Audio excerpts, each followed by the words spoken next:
Bismillahirrahmanirrahim. 19-year-old woman comes to the office due to amenorrhea for the last 5 months. The patient underwent menarche at age 14 and previously had regular menses every 28-day cycles, typically lasting 4 to 5 days. She has no headache, visual disturbance, heat intolerance, palpitation, hot flashes, or night sweats. The patient has no medical problem or prior surgery. She takes no medication and does not use tobacco, alcohol, or illicit drug.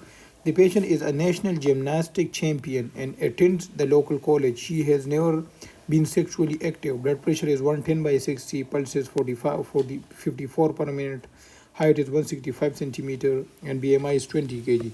Physical examination show a muscular woman. She has mild facial acne and no thyromegaly or facial hair. Breast development and pubic hair are teenage stage 5. Pelvic examination reveal normal external genitalia, vagina and cervix. On bimanual examination, there is a small mobile uterus with no adnexal masses. Pregnancy test is negative. TSH and prolactin level are normal. What is the most likely diagnosis in this patient? Androgenic steroid use, congenital adrenal hyperplasia, hypothalamic amenorrhea, ovarian fibroadenoma, polycystic ovarian syndrome, primary ovarian insufficiency, subclinical hypothyroidism. So this patient is 19-year-old woman and she came to us to the office for amenorrhea for the last 5 months. She previously had normal menses and the menses occur every 28-day cycles and lasting for 4 to 5 days. The patient is a national gymnastic champion and she is a muscular woman with mild facial acne. Her pregnancy test is negative. Based on these 4 to 5 hints, the diagnosis of this question is hypothalamic amenorrhea, which is due to strenuous exercise. Hypothalamic amenorrhea. So here the correct option is choice C. Choice C. Why the choice C is the correct one? Because this patient has secondary amenorrhea likely due to functional hypothalamic amenorrhea. This type of amenorrhea often occur in women with the athlete's triad, for example, amenorrhea, osteoporosis, and an eating disorder.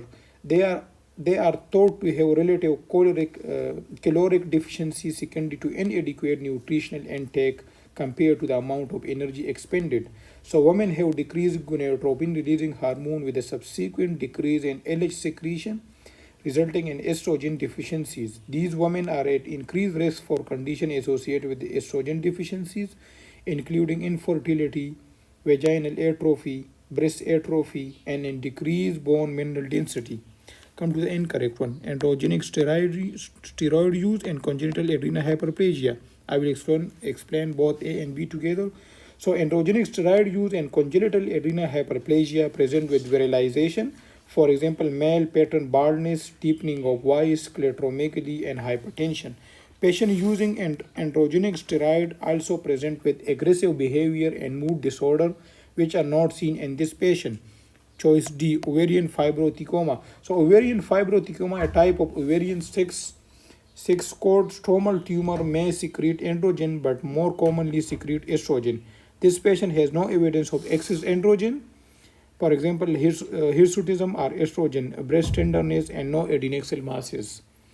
Choice E, polycystic ovarian syndrome.